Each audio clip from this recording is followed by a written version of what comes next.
Yes, the Monty Python's Spam-A-Lot. Yes. So based on the Holy Grail thing. So I transferred it to try and do it a description of what Gary does. He is the Mad Hatter that always says party. Yeah. Party more, better, faster is our slogan. Yeah, that's a wonderful, wonderful thing. And I imagine it does break the ice for a lot of people that maybe, don't really know how to go about it. I know there's a couple of singles clubs and there's a couple of things locally in the area, but it all seems to be geared towards older people. And I don't get that, because I don't just think it's just about older people. I think it's about anybody from, legal age, 21 and up, that maybe want to mingle and meet some new people. And it's not always about 40, 50-year-old divorcees. You know what I mean? Like, there seems to be a lot of that shit around here. With the advent of social media, like Facebook and Meetup.com. Specifically for younger people to do. With you two guys, right? Well, no, that's a meetup for themselves, but they can certainly come along on anything that is It's kind of like Yahoo groups with a lot more tools available to you. Right. And it goes straight to your phone, and you can find out I think just that's on the go. Too. Mm-hmm. I once spoke with somebody who has one of those weight dating things, and they had mentioned that, young people can meet anytime. And I'm like, no, that's not necessarily true. I think that you need to bring them together in order to meet, which is kind of like what you do. You bring a lot of people together, and you too, really, Lee. I mean, maybe not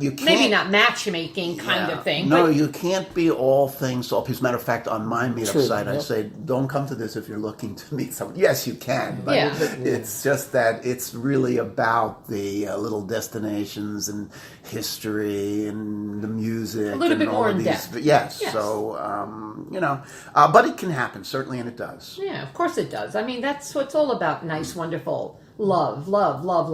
I say if you're looking for somebody special, plug into a variety of different things. Lee's activities, stuff Traveling. I do. Look around at other social groups, stuff that's going on. Absolutely, I agree.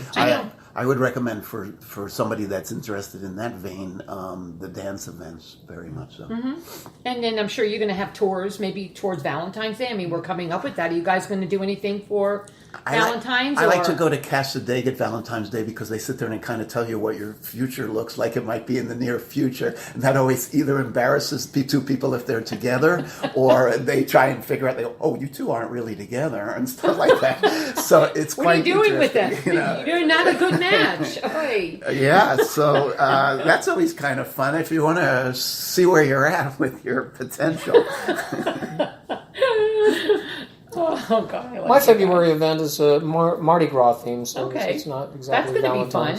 And where is that going to be? Of course, in Cocoa Brevard Village, County, right? yes. Cocoa Village. My orbits tend to be downtown Melbourne, where there are venues that are close together. Cocoa Village and the Minuteman Causeway of Cocoa Beach, and increasingly out at the port. Yes, exactly. Good. Many times we use a bicycle format as well.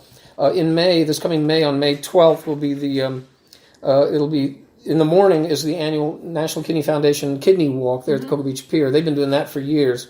And last May was the first time that we added on, with their cooperation, in the afternoon, a bicycle bar tour of hope. It's just a short-range bicycle to ride to some of about 5 of the area bars. And we do a 50-50 run fundraiser also for the National Kidney Foundation. Nice. We'll be doing that again this May. It'll be May 12th this year. That's important too. It's very important. I try to involve actually pretty successful. About 99% of the time we manage to get a charity on board even for our pub crawls to do a 50-50 drawing. I think that's Children's important. Hunger Project, most recent.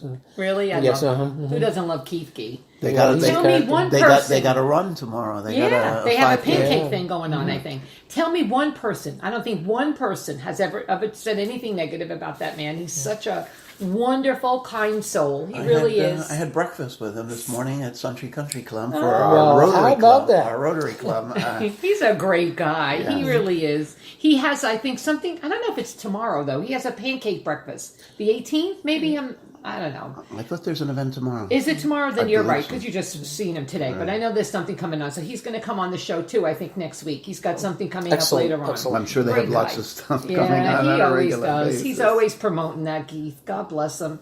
Lee, tell me if do you have any specials that maybe we can tell the listeners about that they would say, hey, that sounds like a great idea. Let me... Well, let's discuss for 1 second the idea of bucket list travel, which has become so popular. Okay. 1,000 places to see before you die. So a lot of times what comes up is the beautiful Canadian Rockies by train. I am very much into the whole nostalgia. I did an article called Time Travel. It really wasn't about time travel, but it's like going back in time. Mm-hmm. And what we have upcoming on this coming Thursday is at the Cocoa Beach Country Club at 5:30 in the early part of the evening, the late afternoon. And it is a Canadian Rockies by rail and all of the places that Colette Vacations goes to, which is 7 continents, 150 countries, and all kinds of various trips for what is close to a 100-year-old company. So everything's taken care of from top to bottom. They pick you up by limo to take you back and forth to the airport, and it's just a wonderful, wonderful experience, and it'll be a free event. You're all invited to Cocoa Beach Country Club, 5:30 on the upcoming January 18th. I believe it's Thursday, January 18th. That's coming up. So how wonderful. Join us, and we'll discuss. And I'll have lists of the day trips as well. And some of those that are coming up include St. John's Riverboat Cruise, which makes you feel on a paddle wheeler that makes you feel like you're in New Orleans. I mentioned Casadega, Seminole Indian Reservation, all the way in the Everglades. That's a long day trip, but fascinating. Yeah. Scottish Highland Games, a Civil War reenactment at Renegers, part of their extravaganzas in Mount Dora. The Strawberry Festival is coming up. Oh, A that's wonderful always event, fun. Yes, in Plant City. We're going to see the Letterman perform there. Cool. The Blue Springs Manatee Festival, where sometimes there's been as many as 200 manatees in the water at one This time. is the It's a time of cold year for day. them, too? Right. And the largest flea market and Little White House. It's like going to the White House in miniature in Claremont, and there's all of the cutlery and dishes of the first ladies since Martha Washington, and all kinds of interesting things that are available to see there, along with the winery at the Lake Ridge Winery over there. We have some Florida wines that seem to be gaining interest. That would be a tour I would love to do, a winery. Yeah, That so- sounds like that would be fun. Yes, and it's they've expanded. I used to say there's 11 wineries. There's got to be triple that now. Yeah. In Florida, this is the largest one. 1-800-768-WINE. I love that number. So easy to remember. It's going so step in step with the increased popularity in microbreweries as well. Yes, absolutely. That microbrewery, yeah, you're right. And About another 5 of them now. Yeah. another upcoming thing is a Lake Okeechobee waterways. It's a boat ride into the locks that are like a mini canal crossing between the brackish waters and the fresh water of Lake Okeechobee through the locks. You have to wait for the water levels to rise before you can make that change and so forth on this wonderful yacht-like boat out of the Stewart area. So it's a wonderful little cruise with lunch on board and a beautiful atmosphere. Drinks are available. Oh, cool. That's a nice, sounds I'm very there. nice. Yes. Always, cocktails first. Cocktails rule. Gary, tell me what you have coming up. Well, like I said, other than Pirate Costume Bash, Gasparilla, in February, towards the end of the month, the 24th, we have a Mardi Gras themed pub crawl. Before that, I'm going to put a plug in for the Space Coast Seafood Festival that Giles Malone has put on. That's going to be out here up at the Vieira, up there just north of the high school and just down from the stadium. He's got his own designated area for events now for this. So For Willie. There'll be a section cordoned off for a pirate community in Panama Pearl and Pearl's Pirate World. Her ship is going to be there on Saturday the 17th. During the middle of the day, there's going to be a pirate parade, and that there's special arrangements made for all of us brethren of the Space Coast that are going to be involved in that. But also that Friday night before that is, I guess, Don McLean. And the headliner for that Saturday night is none other than Willie Nelson. So Right. when I leave tried here, I'm getting going to Don the McLean Walgreens to come get on my the show. tickets. I contacted his But it was. It was Bye Bye Miss American. God, who doesn't remember? I know every Boom, word boom. to that song. No, in fact, he said he would not be able to do it to come on beforehand, but after the fact, I'm like, whatever it is, I'm okay with it. Cool. Right. You know, I'm happy. I take Sure. it wherever it can come from. Yeah, that's a great song, though. Isn't that a great song? Yeah, well, sometimes with the music, it's not even just the song, but the mindset that it takes you to, the Chevy and the Levee and the day the music died and the We have artists from that such period. a vibrant music scene here in Brevard. We do. We a lot of absolutely great do. I bands, agree. original music and I cover agree. bands. I'm good friends with Heike Clark, the publisher of Brevard Live magazine, and maybe that might be somebody that you could talk to at some point as well. Absolutely. And I frequently advertise in that magazine. On March 10th, we have our St. Practice Day pub crawl, Okay. which is right in front of, a week out from St. Patty's Day. That'll be in downtown Melbourne. I'm sure you have a blast for St. Pat. I'm so sure you've got something happening for St. Patrick's What's the Day. practice? Holding your balance? What is More training your liver, perhaps, as well. Yeah. I try not to compete with the really large events, although on St. Patty's Day, I've had the honor of marching in the Melbourne St. Patty's Day Parade for the past several years in conjunction with the BVD Hash House Harriers, which is a whole another program in itself to explain what that is. I've never heard of it. Oh, yeah. Just Google Hash House Harriers and watch what comes up. Oh, okay. It's this man can play a theme. load up. He was a Confederate soldier on the way to the Battle of Olustee once for a reenactment. That was a while ago. And he was wearing his outfit, which is so realistic that if you wear the wrong shoes, he'll comment on it. They didn't wear those at that time period. And people on the bus, it was a big bus, were asking him, what do you eat? And how, is it comfortable out there with all that clothing? Is it too hot? And and they're talking to him like he was a regular soldier of that time period. And he knows That's so the much point. about these places That's the that he's point. able to carry it out.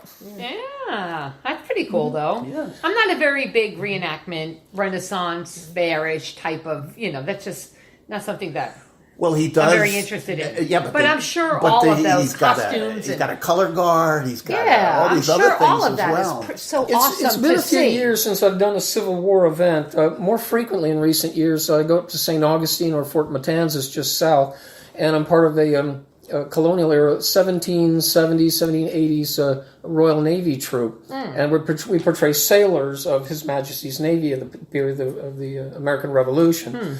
And our group is called the HMS Falcon.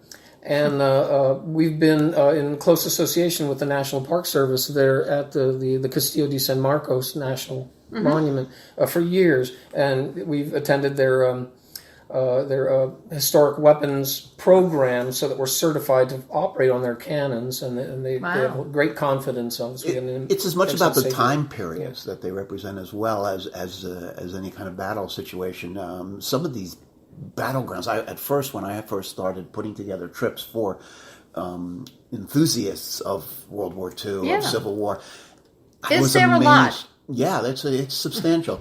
There is some beauty in, like, take Gettysburg, for example. They built an artists community right by there with all kinds of art festivals and so forth that go on there. So it's not just about... Right. And then the battlegrounds are preserved, so they stay beautiful and they're sacred, and you feel like you're on sacred ground. Yeah. That's one of the biggest ones they do each year, Gettysburg.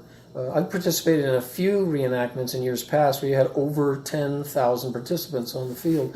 So when you're as It's a big soldier, thing. I know a lot of people dig it. I'm not, Yeah, it's just like you're okay. immersing yourself. History is more than just names and dates. It's Well, something you can immerse yourself I'm an avid in. reader, as you I can see. Right. Yeah. And I have an extensive library downstairs as well. But I love to read. I read about, I've read from, as early as Greek, Roman Empire. There are days. reenactors that do that Yeah. too. Right. There's I a get it. Roman Of course. Legion reenacting unit in Washington, D.C. There's places that I go to where storytelling was the only way they were able to preserve their culture from Right. generation to generation to the children in, for example, the Indian village, the Seminole Indian village in near Clewiston.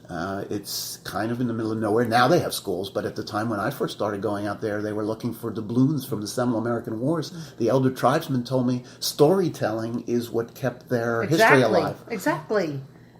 Yes, Yeah, that's very quite interesting. something. But it's not just about, let's say, the war reenactments. It could be antiquers that say, "Oh, we'll see you at the big show in February," or it could be artists who go to giant art shows. Ren Right. fairs often are more about the crafts. Renaissance Right. does the one down south Period crafts. does a different theme. One of the themes is bad girls. Really? Yes, Whoa. yes. There's about 4 or 5 different How did I miss themes. this? There's a Viking theme and various different themes.